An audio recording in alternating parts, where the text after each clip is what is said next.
Hey, what's up guys, welcome back to the channel. And in today's video we will be going to Greaser Garage so we can go ahead and start so we can go ahead and get the parts for the fuel pump. Whatever it takes me, forever long it takes me to do it, man. I don't know, probably, I don't think this week, probably next.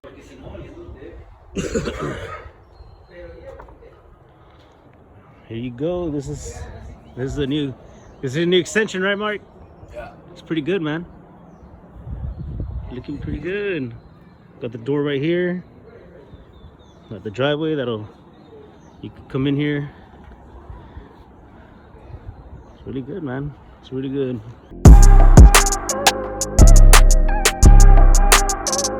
Alright guys, so we got the plug that we needed. O'Reilly's. We're going back. So usually, if a plug looks like this, you usually scrape it off, right? If it's, just from fuel for whatever. Yeah. But here, you can see actual tiny little holes and it doesn't flake off. Yeah. What that means is that this is detonation. Oh, this is real. And you can see it around the crown too. Yeah. Look at it. It won't flake off. Yeah, it does. So it's tiny little holes. And since the spark plug is made out of material that is pretty strong, I mean, you have to fucking be strong in order for it to withstand all the combustion, the load, all the pressure and everything. And it still eats it up. So look at this corner right here. See how it's deformed? Yeah. Look at that. So basically it melts in tiny little spots. Yeah. And what ends up happening is that the same thing that's happening into the spark plug is what's happening to your piston. Yeah, right. You don't want that. Over time, it's going to create a bigger hole. And it's going to get bigger and bigger until there's a nice little window in your piston. Yeah. So you don't want that. You're right, dude. Yeah. So that's one of the ways that you can tell.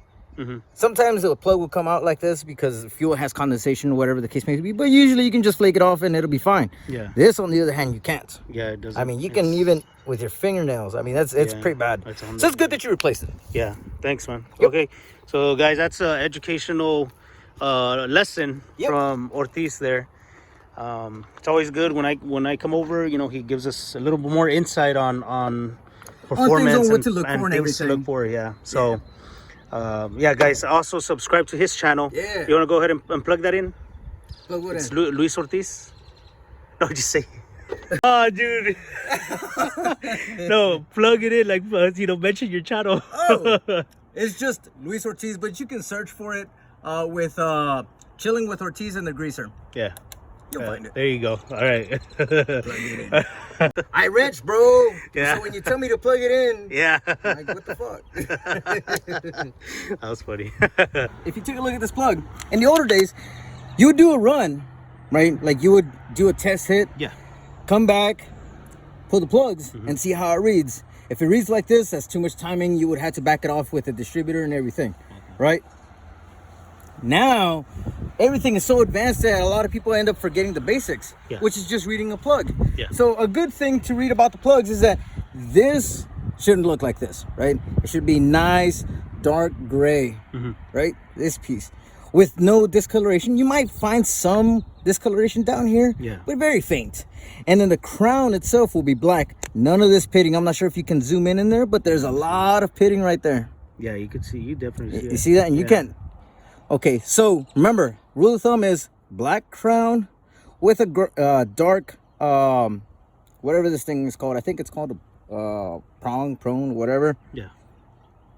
Or strap, whatever they call it. But yeah, black crown, no pitting, and just a dark strap right here. That's it.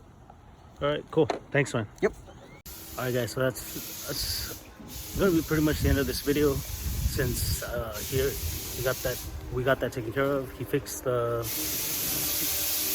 misfiring because the truck, you can just feel it feels a lot different. So all right guys, so that's it for today's video. Mark got to install the spark plug, the coil pack, and I kind of made a little time-lapse video so that you guys can see that. It's not gonna be like how to or anything like that. The Explorer is running great now. We also tried to look for the hose that goes on that's gonna go on the basket for the fuel pump for my car, but O'Reilly's didn't have it, so I'm going to have to stop at AutoZone, we'll be doing that, and hopefully they have it. If not, I'm just going to have to order it, and we'll wait for that. So stay tuned, guys. Hopefully we'll see you on the next one.